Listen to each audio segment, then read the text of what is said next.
All right. Hello, ladies and gentlemen. Welcome back to the Monoxide Podcast. I'm your host, Harris, a.k.a. Monoxide, man of many automotive aspirations.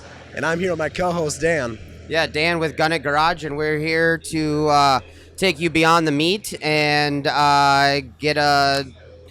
Yeah, anyway, we're going beyond the meat. We're a little off our game here because we're basically live from PRI show right now. Yeah, we are at PRI, so it's incredibly loud. Hopefully I can deal with that in the editing. But today we have our guest, Kamil. I forgot your last name, unfortunately. Witkowski. Kamil Witkowski, yeah. And you're with SimRacing Chicago. Okay, I always have to double check on the name, but we've been talking for a few months now about your awesome setup. You showed me your trailer over here behind us before you even had it public, so it's just been a really great setup to see it in person. I mean, we were on it all day today. I mean, it's really exciting stuff. So why don't you just tell us a little bit about you and your business, and we'll go from there. Yeah, thanks, guys. I appreciate you guys having me and doing this podcast with me. Well, my name is Kamil. I'm with SimRacing Chicago. I'm the founder and CEO of the place. What we are is we are a group of sim racers that decided to build out a facility for other guys such as ourselves, and of course for other people in real motorsports. I started building sims in my basement. One thing led to another, and I decided to open up a studio where I can host parties, birthday parties, bachelor parties, do tournaments, different types of events. And I knew that there was a gap here where people did not only want to come to the studio, they wanted the studio to be brought to them. So that's where the trailer idea came from. So how long have you been doing Sims for then? About 8 years now. 8 years? Okay. So what got you into that? Gran Turismo. Like everybody else, started on Gran Turismo with a controller, got pretty hooked, spent a lot of nights being up, getting yelled by the wife to get off playing video games in the basement. And from a controller, went to a Logitech wheel, went to a play seat.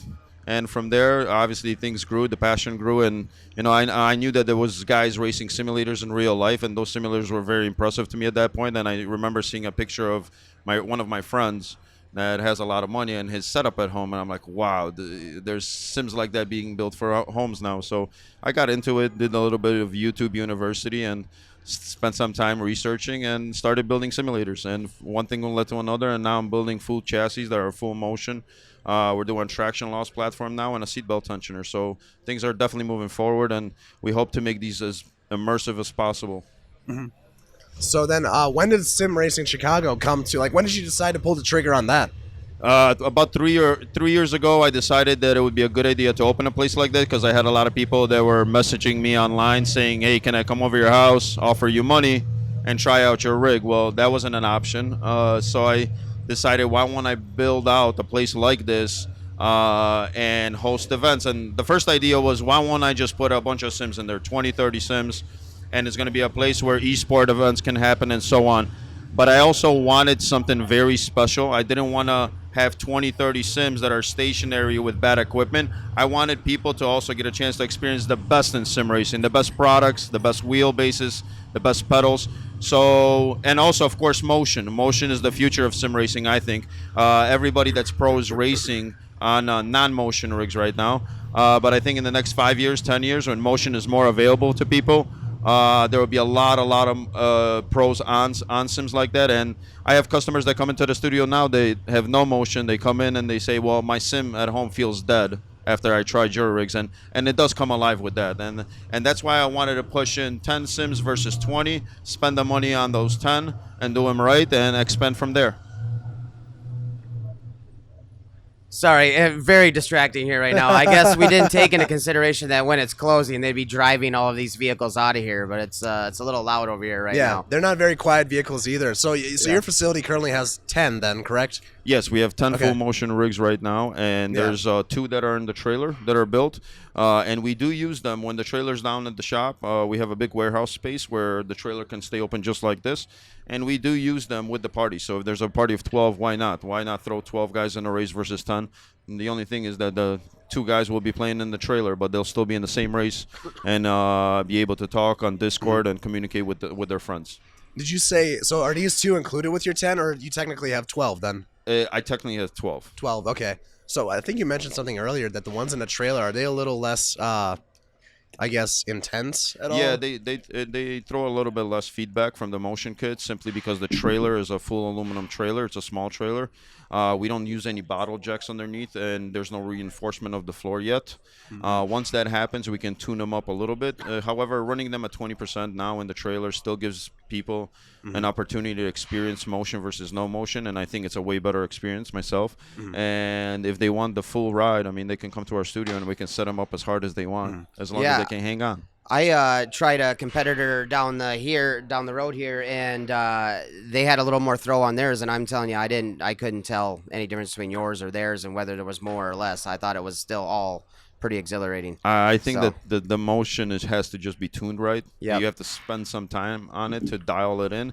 I mean, obviously, it has to move like a car. I also seen a lot of simulators that throw people up and down and make them face completely towards the ground. I mean, if that happens, then in your real car, then you're in trouble. You know, you're probably Right. most likely rolling your car at that point. Yeah, our buddy was actually on your simulator today. He rolled a car. Oh, I saw him upside down a couple times. Yeah. Yeah, well, we had a situation in the studio where we set up one of the sims a little harder, and we did roll the car in the game, and almost the whole entire rig rolled over. It took the Really? monitors off. Yeah, it went straight into the wall. So yeah, these things are capable of throwing a lot of power, and they're very, very aggressive if you want them to be aggressive. But then again, let's go back to reality, and cars don't do that unless you're in trouble. And the reason for sims being around is so you don't get hurt, right? So Right. you don't want to rig flipping on you, laying at home strapped to your Yeah. belts, Right. and waiting for your wife to get home to find you so she can get you out of your straps.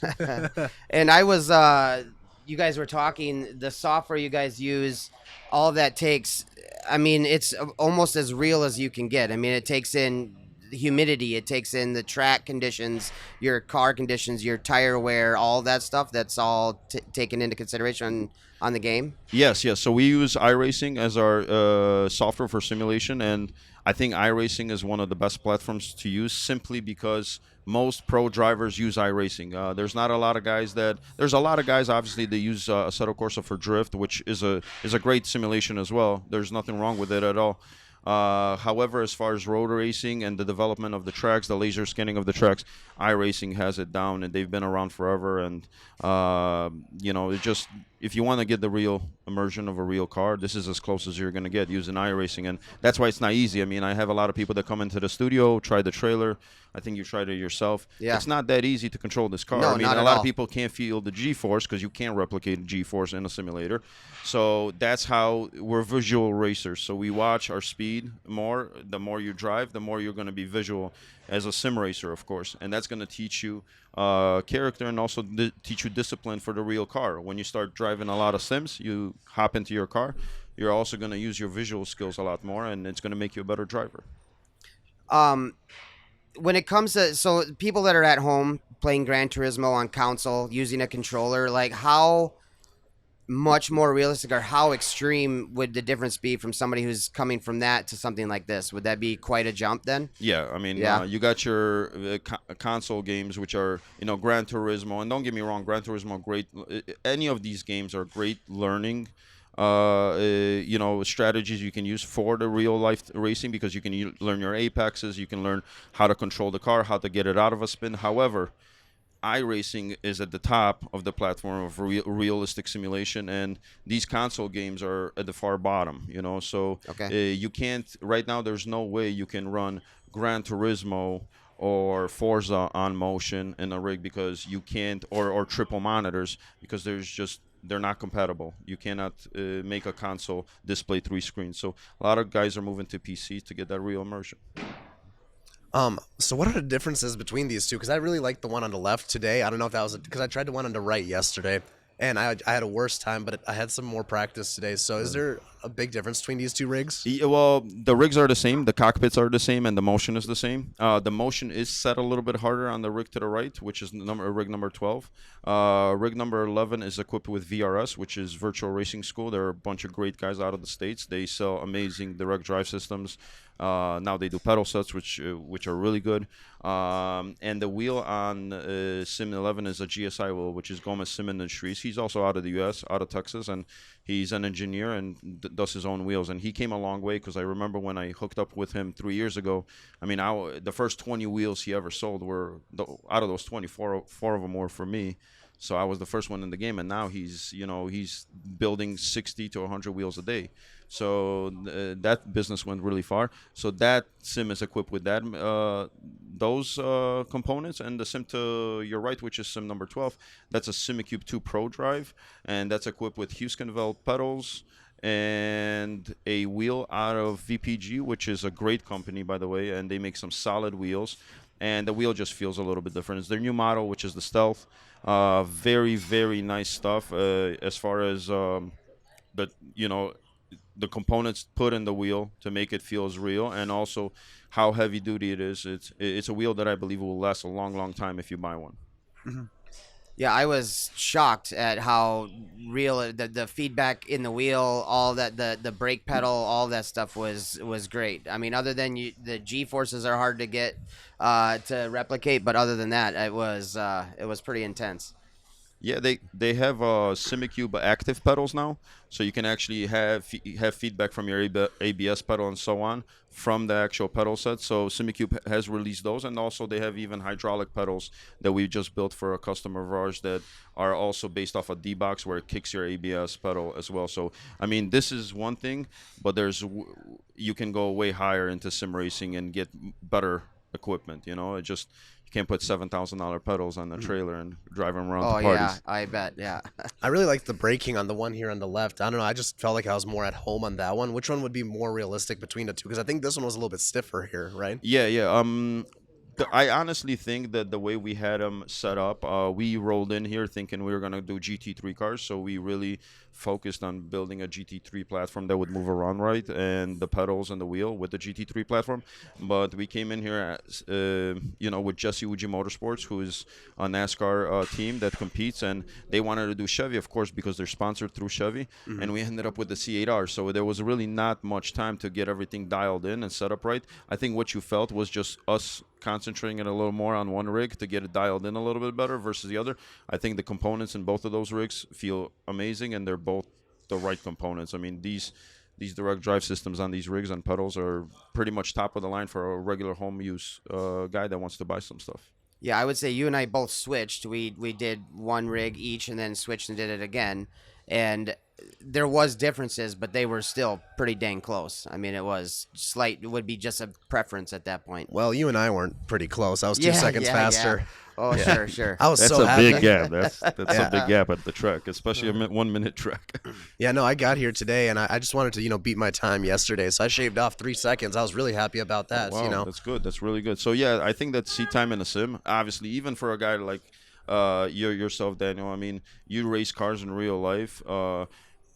No matter what you do, you just can't become good in sim racing without the seat time. Just like in a real car, the more seat time you have in a sim, the better you becomes, and that's exactly what happened with your situation. You spend a little more time. You kind of, if you treat a sim like a real car, you're going to do much better than treating it as a video game and bumper cars. Yes, exactly. I mean, I was doing that today too, or even yesterday, because my first time ever on a sim. So I had a buddy who used to race GT4 Cup cars, the Porsche cars or whatever. So that was my first time using a sim, and I remember trying to drive his car on a sim.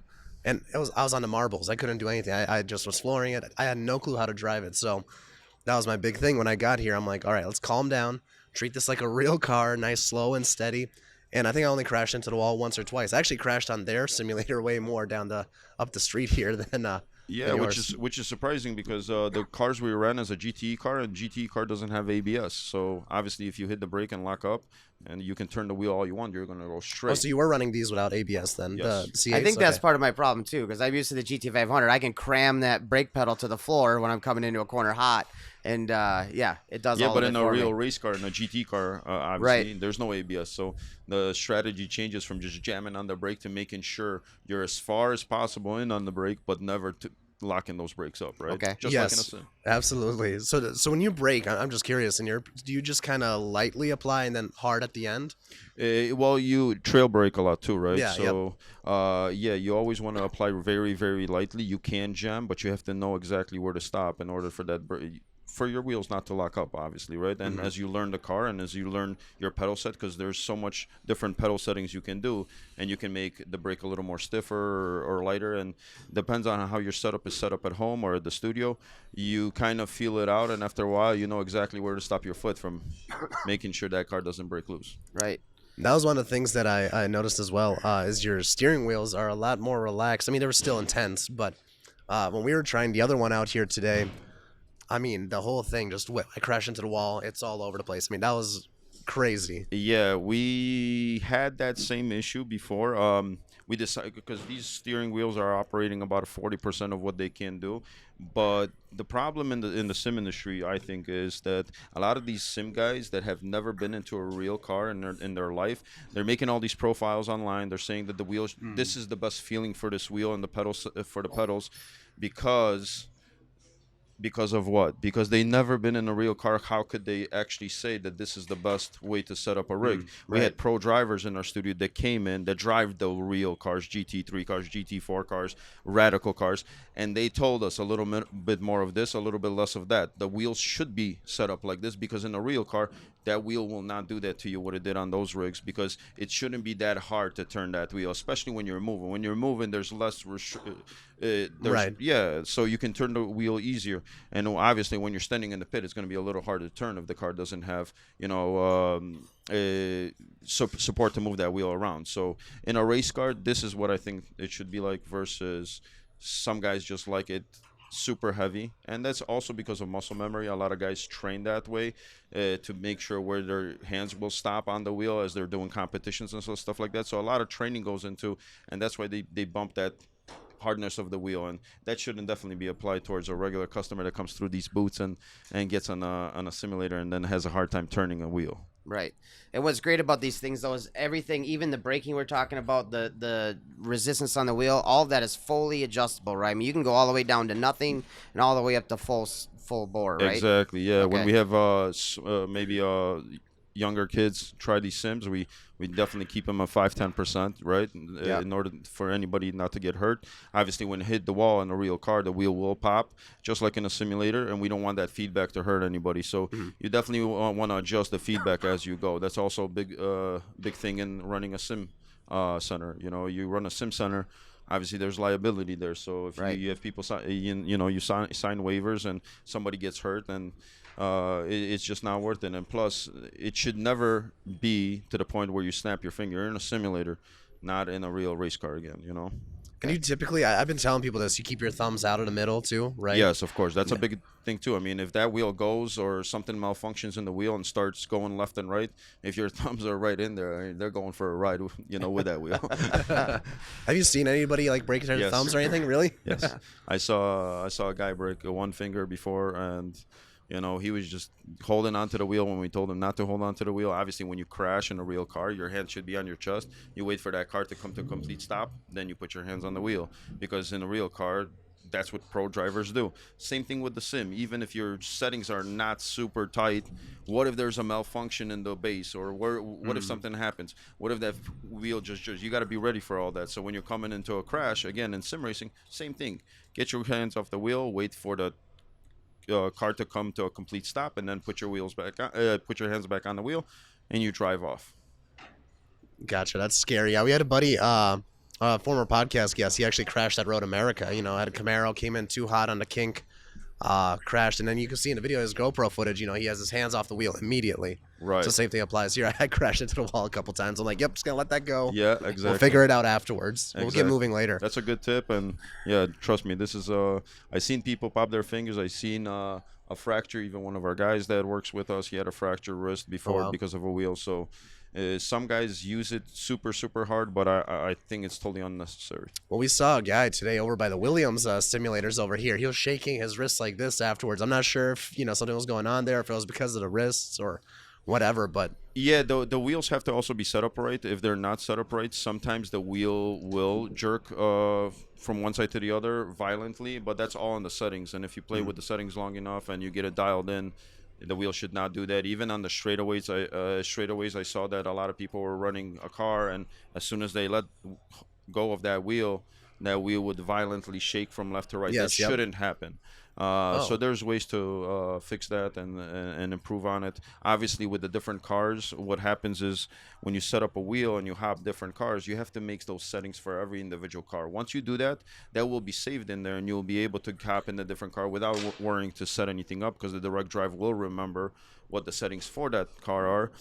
But you have to set each car individually so that it's set up right with the wheel and the pedals. There's no way of going around it. If you want to take a shortcut and just do a universal, it's never going to feel right. Right. Yeah, I mean that could have just been. I noticed that because I was gripping the wheel and doing all of that. Just afterwards, my hands were like strained. Right, just like when I've been on the track, I get done. I'm like, whew, that was intense. You know, coming in the carousel on Road America, and I'm holding that bad boy as hard as I can to the right. mhm. So yeah, this could have just been stressed from that a little bit. Dude, I love fighting it though. I mean, it felt really. Right. I mean, so I did my first ever track event in like 5 years or whatever this year. So I did autocross very tight. I have a stage 2 GTI. I'm just ripping it. So I love fighting the car, because you're in control. Same thing here, Exactly. just I wouldn't say white knuckling it, but really holding on to it. So do you do a lot of track days with your real car? I do some, as much as I possibly can. Obviously, right now with the business, I haven't been doing much sim racing, not alone real racing. But I think it's part of the business. I think that anybody that's into sim racing should definitely get into real racing. It's something that they can relate to, and plus, if you believe that sim racing can help you in real life, then obviously you're gonna believe much more in your studio and what it's capable of doing. Because some guys are in it just for strictly entertainment, and doing Dave and Buster's, and just for people to have fun and have a few drinks, and other guys are trying to get these people to be better drivers altogether. And that's why I put these programs together for real race car drivers to come in and spend time with regular people that want to get into racing one day, and teach them the discipline of racing. So like you can go to a driving school, right, for on track stuff.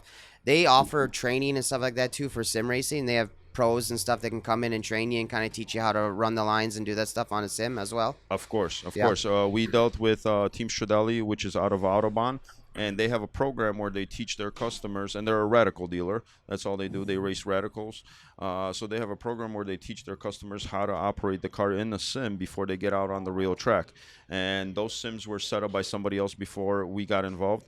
And the owner of Team Stradelli said that he's not much of a believer in sims because they are nothing like the real car. Like, he's a good driver. He came from driving pro, and every time he would get on a sim back in the day, he would say, "This is nothing like the real car. This makes no sense. I'm not going to use a sim." Then the first day he walked into our studio, we made sure that the car was tuned right for him, that the brakes were right, that the wheel was right, and he couldn't get off the sim. He said, "This is the first experience I've ever had where I can relate a sim to acting like the real car." Because before, he couldn't do a single lap on his sims that he had for years, not only at his shop but also at home. And now he can actually relate, and he's like, he couldn't believe that sim racing could get so close to real car racing. And that's where his pro drivers train. His drivers have been through our studio many, many times. There's a lot of talent there. Some of these guys not only race radicals, but race GT4 platform cars, and they're actually winners. They place a lot of podiums. They're strong drivers, and they have good things to say about our simulators and the way they're set up. And I think the amount of work you put into it, the setup, making sure it feels the right way, is what pays you back. Just like you guys were over here on different types of sims, and if you experience a sim where you can actually have fun, not feel like it's not real at all, then it's going to get you guys back to come back on a sim, right? Yeah, we did not have fun on those. We sucked at those. Yes, and I'll tell you what. For people that are listening that are thinking this is some kind of a game or anything like that, you have had that discussion earlier too. I mean, this is, you guys, this is legit. I mean, just over here on the other side of these booths here, they have a full-on. I mean, they have commentation. They have. I mean, it looks They have real. 16 seats over there for Yeah, racing. I mean, yeah. they have legit races going on over Yeah, there. so what they do with SRO, which is the group out here, they actually move real sims around with their race teams. They perform in. Have you guys ever heard of GT World Challenge? So GT World Challenge is a bunch of cars that are GT3, GT4 based cars that go out and race in real tracks, and those pro drivers have to also race on sims at the same tracks for points. So it's a new thing that came around, and this is what they're doing. So not only are they racing in real cars, they're racing in sims. They have to be good in both. So it is not a game. A lot of drivers have used this for years now as a tool to get better, and especially track days. I mean, track days are the most expensive thing you can find. You know, there's a lot of people that say, "Well, I'm gonna go instead of buying a sim, I'm just gonna go to a track," because but you can't grab all your friends and race and do as many lap times as you want at a track. You're limited to what you can do. Obviously, there's wear and tear on the car. There's a lot of costs involved in going racing real cars, and I think that's where the advantage of having a sim at home is, right? You can practice and practice a track all nonstop, 5,000, 6,000, 10,000 times. And when you show up to the track in real life, like Road America or whatever it may be, you know exactly what to expect turn after turn, and you know exactly what's going to happen since these tracks are laser scanned. So one thing I had a question about earlier is the tuning. So if somebody like that guy that you said earlier, was he was a radical guy? Yeah, so the radical driver, yeah, his name is Makai. He runs for Team Stradali, and he came into our studio, and he was kind of guiding us how the wheel should feel, how much force feedback should be coming through the wheel, how deep the pedal and the brake pedal should be applied, as far as you know, to not lock up the brakes or anything like that, and how the motion should also move, because the motion is fully tunable. So how much of the motion of body roll there should be in a radical car, because right, you get in a Miata, there's a lot more body roll, even though these spec Miatas are built for the track and you feel like there's none. I mean, compared to a radical car, there's a lot more, right? So the motion should also move as hard with what kind of car you drive. If you're driving dirt, that car is going to lean more, and the motion should be able to lean more with that car. If you're driving a formula car, there should be very subtle and small movements in the suspension of that car. So there's a lot of back and forth feedback then there. So you can't just download presets or anything like that? Yes. Well, you can download presets, but those presets are very they're like I said before, these presets that were not built by pro race car drivers. They were built by sim racers who think that this is what it should feel like. The only person that can really tell you what it feels like is a person that races those cars in real life. And that's what we're trying to accomplish with our motion kits and with our experience for people. We want to tune every car. We want to get every race car driver that races in NASCAR or Formula or whatever the car may be, and we want to get them involved. And once we tune that one rig, we already have the settings, since it's all the same motion kits, to apply towards the other rigs and be able to feel the same thing. Okay, yeah, because like for example, Dan has a GT500, so his settings, how the car feels, might not necessarily be in there already. Then of course not. And so Dan would have to get on with me in the same car, and he would tell me, hey, the body roll is too hard here, or the braking is off, or the wheel is too tight, or it's too smooth. And then we dial everything in, and as he goes, we're dialing this in, and he's saying, okay, good on the wheel, now this, and we're skipping steps and slowly getting it tuned to specifically what he feels like in the car. And once that's done, then we try to get another person that drives the same car as Dan, and if he hops in and says, wow, this does feel like a GT500, then boom, there you go. It's right, it's corrected, and he can get a good experience and feel what he feels in his real car. Man, that's crazy. So it's kind of like an ongoing process then, tweaking constantly. Sure. It is tweaking constantly. It feels like it's a lot, but as you go and to do every car, like I said, at that point the settings are saved, and you can apply it towards every other motion kit that we keep building, or anything else that we're doing with sims. So once that one car is done, it's pretty much done for all the sims, not just one. And we have those profiles. Do we share them with people? Yes and no. Obviously, if we have a customer that buys a rig from us and does radical, yeah, we want to make sure they have the right profiles. But we put the work in to get these guys out, make sure that we tune them accordingly, and obviously we want to help everybody else, but at the same time, it took us a lot of money and everything else to establish everything to run 100% like a Rolex, because that's what you need to run like. If you have a business, it needs to run like a Rolex watch in order to be successful. Yeah, I will say I enjoyed my time here much more than a flashier booth that was here. I had a much better experience here than I had anywhere else. Well, I'm happy to hear that, man. I really appreciate it, and we definitely put in a lot of work, and especially with these sims are able to throw 150 millimeter in their motion platform versus the other sims that we built that are in the studio that only throw 100 millimeters, which is a little bit of a difference. But then again, not everybody's going to use 6 inches of movement for racing. You know what I mean? Most of that is used towards flight sims or anything like that. So I think that the motion, the less it moves and the more proper it moves, it's way better versus moving around crazy 6 inches that you don't even need. Right. So have you had any other types of simulators, like people come in for training for like flights or anything like that? No, I have not had any flight customers. I do have customers that want flight, and that's super easy to do. Since the motion is already installed, all that you need to do is run a software for flight and change the pitch and everything else in the actual motion.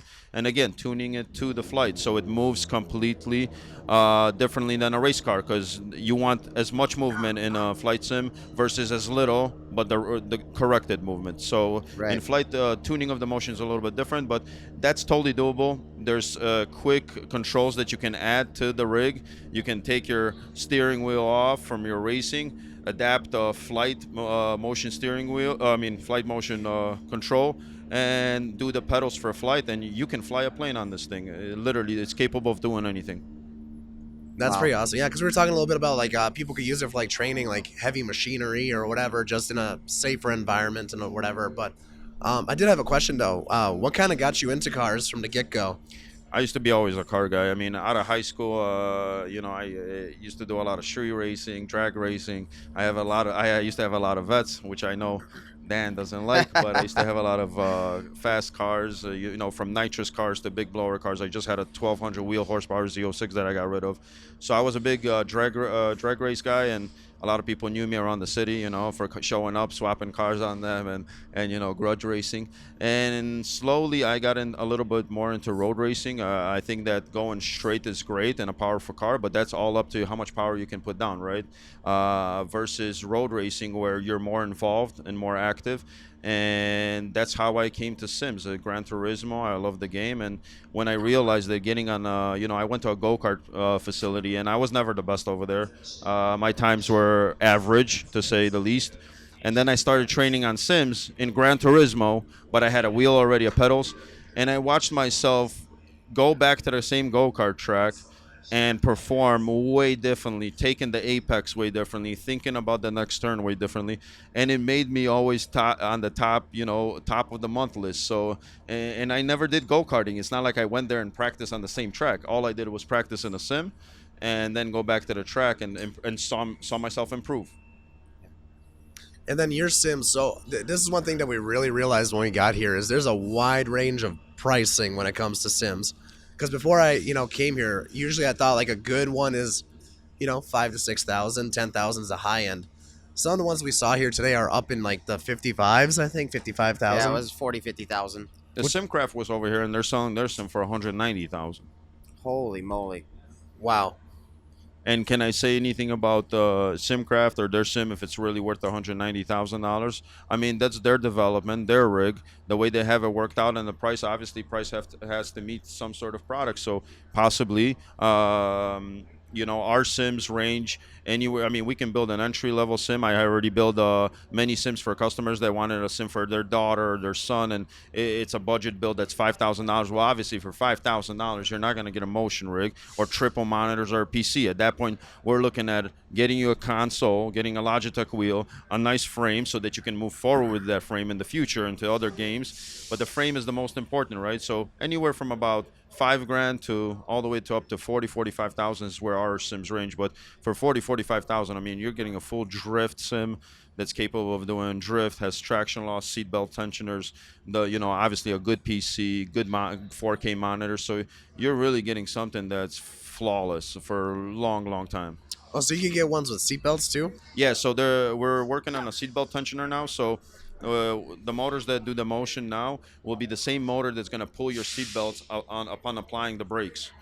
So when you apply the brakes, it's gonna squeeze you in the seat. It's gonna be safe because it's gonna be on bungees at the end. So Yeah. it's not like it's ever gonna be able to just completely pull your guts out. It squeezes you so hard. So it will still be safe and with a kill switch, but at the same time, you're gonna feel that you can't replicate G-force. Well, now with braking, you're gonna feel what you're feeling in the car when you're That would slamming on help. those. Because that's what I felt in being in a Huge. real car, right? Because you're coming up so strong, and then you slam the brakes, and then you're just your chest squeezes against the belts. Well, you're going to have the same thing in the sim now because we're going to make sure that those belts pull you just like the real car. That's really cool. Yeah, I mean, yeah, that would That'd be 100% change phenomenal. it. Yeah. That would change it completely. Like, for example, my buddy has like a twin turbo Viper, so it's like, when we get the race harness on, it just it's Yeah, ridiculous. it's a totally different experience. And that's what I did in the beginning in the studio. What I had was belts on harnesses on every single sim. But what I noticed is getting people in and out of the harness was a big problem. The reason I had the harnesses, not because somebody would pop out, but if you notice people getting on the sims, not everybody presses their back against the seat and their head like they're supposed to in a real car. They're kind of balancing with their torso, not like and holding the wheel. So you're not getting the full effect of the motion and the simulator if you're not completely in it. And the Right. seat belts, belt tensioner or not, will help you with that because you'll get every single movement of that motion kit or of that simulator how you're supposed to. Yeah, your team was really good about that today too. By the way, is just making sure you're in it, that you're comfortable, that you're set up properly. Because that's another thing is like if the pedals are too far or too close, it throws everything off. Being in the seat completely, all that stuff, and even like this is something I learned last year is like you want your wrists to rest on the steering wheel.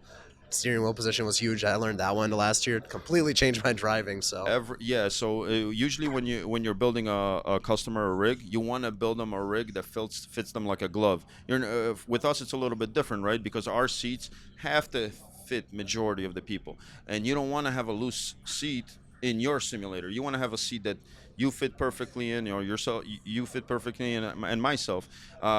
So when we build home builds, private customer builds, we make sure that the sim is exactly set up for them. The pedal, the length of how far the pedals are, how his arms sit on the wheel, and everything else has to be perfect. And that's where we achieved a lot of success of guys having the better experience versus the worst experience because this is a very random sitting position. I mean, everybody can sit in there. You slide the pedals, slide the bracket, and you're never going to be perfectly sitting there like you're supposed to. So that's why you want to, for your home builds, you want to definitely stick to the perfect fit. And then for these, you kind of want to get a guy that's 4 foot tall and a guy that's 7 foot tall. Because we did have a guy that was 6'7", he said. yeah, he was a And- little taller than me yesterday. Yeah, He was Yeah, here yeah. when we were here. Yeah, he was here. He got in. I'm like, I don't know if this is gonna happen. Yeah. Our sims are built pretty, so we can fit everybody. But this guy is gonna be Well, just pushing for the limits. reference, that gentleman sat in the seat, and then I got in it just afterwards. So I'm 5'7". He was like a full foot taller than me. Yeah, I got in no problem. He raced no problem. So There you go. See, so that's what's good when you're doing a lot of customers, just like myself and my sim center. I have that on all my rigs. I never had it at home personally, and a lot of people that came to my house to try my rig, either they couldn't reach the pedals or the sim was way too tight for them. But this is a good thing to have, especially when you're putting all kinds of different body Right. types in. After 3 days of PRI, are you sick of talking about simulators at all? No, I'm never sick of talking about simulators. My wife is sick of me talking about simulators. yeah, You seem very passionate about it, man. I mean, you genuinely love this from what it looks like to me. I am. I'm self-funded, so obviously there was not just sleepless nights of putting work into this and doing a lot of projects and making sure everything works okay and trying to do the marketing part of this. But I don't want to give up on this. I know that this has a huge future in not only racing and motorsports here, but sim racing one day is going to be a sport of its own. We're going to have cities competing against other cities overseas. That sim market is way better than here now, and Oh they yeah, have always way more, has been. Yes, but I think that the United States will catch up, and after you saw that new show on Netflix, Drive to Survive. I mean, back in the day, you used to approach somebody on the street, ask them who Max Verstappen was, or Lando Norris, or whoever. They wouldn't have no idea who these people are. Now, at least some people know who the F1 drivers are. So the market is definitely growing. Red Bull is making a huge appearance in North America now, especially in the United States, about their market and their Formula team, and that's because the United States market is not taken yet. That's the only market that is not following motorsports like it should. I mean, everybody that you know, like I'm from Europe, I'm from Poland, and all my relatives and everybody that's my friend and that lives out there, they know about Formula, they know about all the different motorsports, and here you got people that don't, and I think that's catching up, and that's why sim industry will blow up. Just like in NASCAR, when COVID came around and the real series had to stop, when they couldn't stop the series, what they do, they put the pro drivers in simulators, and the series continued, but the NASCAR drivers were driving simulators versus driving the real cars. And when people found out about that, they had 200,000 more viewers, and that's why Coca-Cola decided to continue the series in Sims versus just deleting the series and running. Now they're running both the Coca-Cola E series on iRacing, and are running also in real life.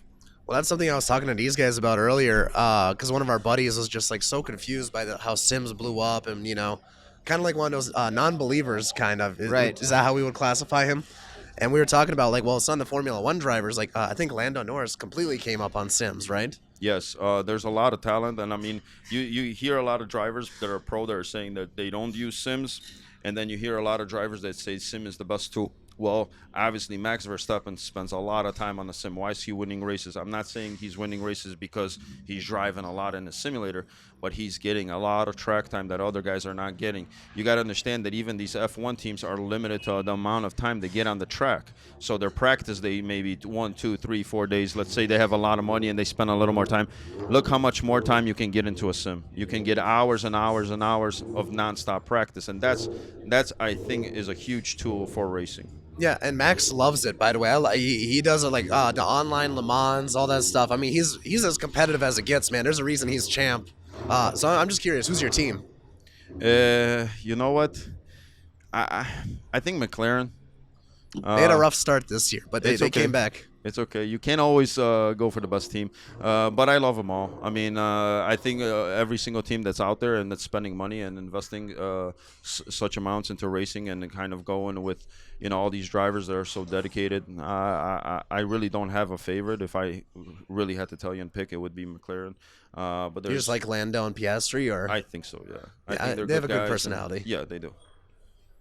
Well, I'd say so that I think is picking up. Like, we're getting better at it over here. And then look what's happening with esports. Like, I mean, it's going to be at some point in time, it's all coming together, and it's going to be huge. I'm watching just in the research I've been doing, because I've been wanting to get into this a little bit over the last 2 or 3 months. It's growing like a weed right now. Rapidly, yeah. The sim industry's taken off. I think it's a lot of people are, whatever they do in life and around any industry, they're afraid of their competitors. I approach it totally differently. I'm not afraid of any competitor. I'm not competing with anybody in any business venture. I'm here because if they market out their business and they're in the same industry as I am, they're just bringing me more customers as well. You all grow together. We can't serve the whole country. There's many more people that require the service, and I think that the more sim centers that build around the country, which is great. I want to build more too. But we'll have competitions, and the sport will grow even further, and we're going to get farther in. So hopefully one day, every one of us that builds a sim center, and maybe there's some big guy that's just going to buy us all out, we can chill on a yacht someday and just watch F1 all day. Well, it's kind of like you brought up earlier. It's like stateside, everything's growing so fast, but I feel like Europe has always been leading the esports. I mean, even back in the day when I was playing Counter-Strike and League of Legends, like that was king. They were starting to have $1 million prize pools, and now we're starting to see that here in the sim world now too, right? Oh yeah, definitely. I mean, you have the Coca-Cola series, which is $300,000 to compete for. You have many other events that are going on for big money prizes, and myself, even in the studio, I mean, every event that we put on is all cash prizes. So your first place can win as much as $1,500, $1,000. Those prices will prices will increase. However, it's all about making sure that the events are also not packed with too many drivers. You want to have kind of a driver pool where everybody feels comfortable to compete, because if you're going up against 200 other guys, that might steer you away from competing because you don't know who those 199 are. However, when you're competing against 20, 30 other guys and can win some money, I mean, I think that would get me to play, because I have bigger chances of winning. Oh yeah, absolutely. I was telling Dan the other day too, is like, Sims might be our new version of like pool halls back in the day. Oh yeah, definitely, man. I shot some pool before with some guys for money, and I think so, man. We were approached by, I can't say who, but we were approached by some casino owners down in Vegas to do something like this in the casinos and do a gambling bit on it, which is a great idea. They also see the market, esport market exploding, and they also noticed when COVID came around, they lost a lot of money on the floors, and everything was esports, and it's taken off big time. I think Twitch is a big part of that too. So Yep. definitely a good idea to have. If you ever have a studio, you gotta do a lot of streaming and stuff like that. We're working on everything slowly. But again, like I said, funding is a big thing, and it's not cheap to just start building out everywhere. Yeah, no, not at all. And one thing that I had a question about as well is when did you come here from Poland? I was 7 years old when I came here the first time, and my father had to finish retirement over there, so we went back for 2 years and officially came back when I was 9 and stay here. So now Okay. I'm 38, and it's been a great journey. Yeah.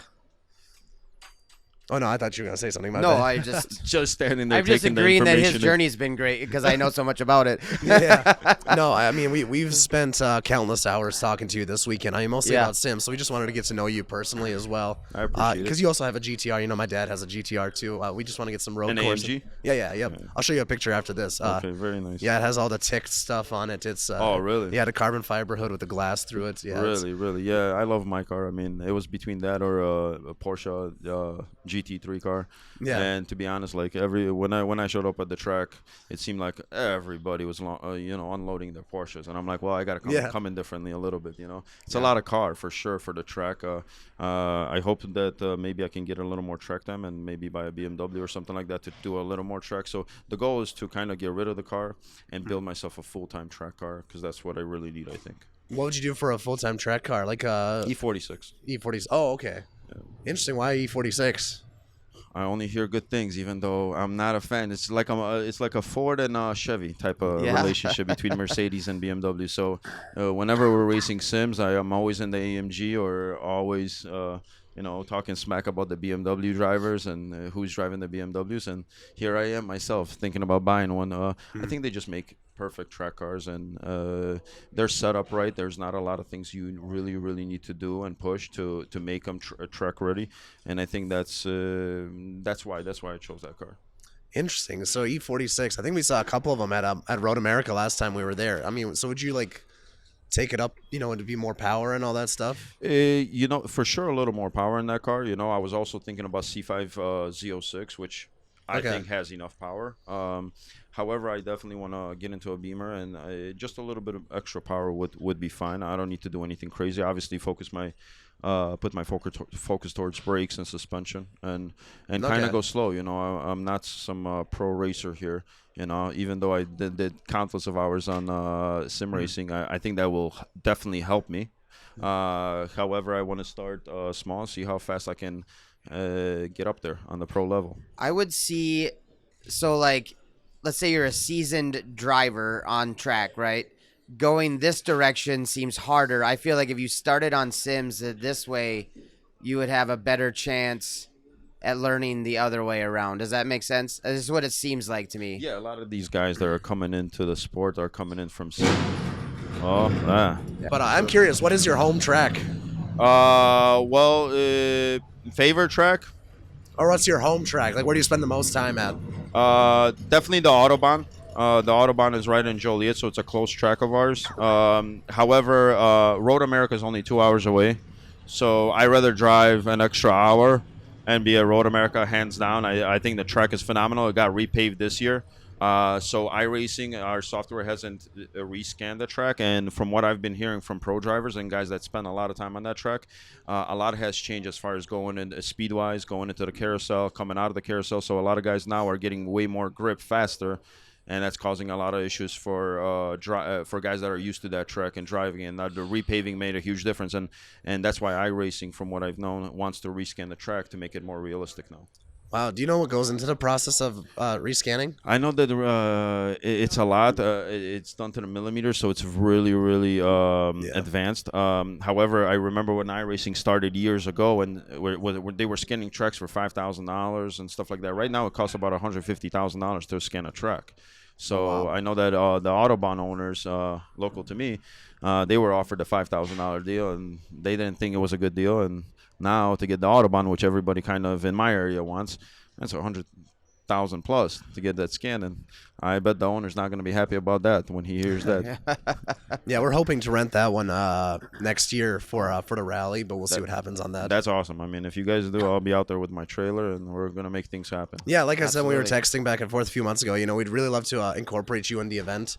So we're just kind of in the planning phase. We're announcing dates here in the near future, but more planning to be done there. For sure, for sure. Planning makes everything. So whatever you guys need, as long as it's within limits, I'm there. Yeah. Yeah. So Dan, you want to pop the final three? All right. So at the end of every podcast, we like to ask our guests a question. You can pick 3 cars. You have an unlimited budget. Your imagination is your only restriction, and swaps are good. We need a track car, a show car, and a daily driver. What are you picking? Lamborghini Urus is a daily driver. That's for sure. Okay. A show car. Wow. Oh, man, you got me stuck there for a little. Yeah, well, race cars are show cars for most people. For a race car, it will for sure be the Black Series. AMG Black Series. Wow, okay. For sure. And then as far as the show car, wow, man. Would you go newer or older? Definitely older. I have a 500E, which is a very old car. It was produced from 92 to 94. Or, I'm sorry, 91 to 94. And that's a very special car because it was the only Mercedes ever touched by Porsche, if you know any history about that car. But I do have that car, and I think I wouldn't change that because it's the #1 most appreciating car in the country. So that would be your show car, huh? Yeah. I'm going to do some reading on that car. I think I know what it is, but I'm going to do it's some... the boxy. They called it the Hammer. The Hammer. Is that what that is? Yeah. Oh, so you got a Hammer then. Okay. Yeah. That's awesome. Yeah, I've never known it by the actual 500E or whatever. I just have always known it as the Hammer. Yeah. So it's a very special car. Wow. Sweet. Well, on that note, where can people find you? Well, we're located in Algonquin, Illinois, which is a suburb of Chicago. We're at 2652 Corporate Parkway. And like I said, our center is about 10 sims. And we do all types of events. And, of course, we have race nights every day of the week. Sweet. And then social media? Social media is SimRacing Chicago on Instagram. Of course, Facebook is the same thing. And then we have a YouTube channel as well, SimRacing Chicago. Perfect. And you as well, Dan? You can find us at Gun It Garage, just on all the socials. We don't post much, but we're there. Awesome. Sweet. And you guys found me here at Monoxide. I appreciate everybody that's been following and sharing. Please make sure to share the show. It's the easiest thing to do, and it helps us grow. So thank you so much for coming on, Kamil. It was very awesome to finally get together and meet you. Thanks for letting me smash up your Sims a little bit today. And Dan did all the smash. Yeah, I did. I did a little bit of crashing today. yeah, and hopefully we can come down for January for your event that you're planning or whatever it is. Sounds great, man. I'm looking forward to having you guys, and thank you very much for giving me this opportunity to be on the show. You bet. Thank you, and see you all next time. Thanks.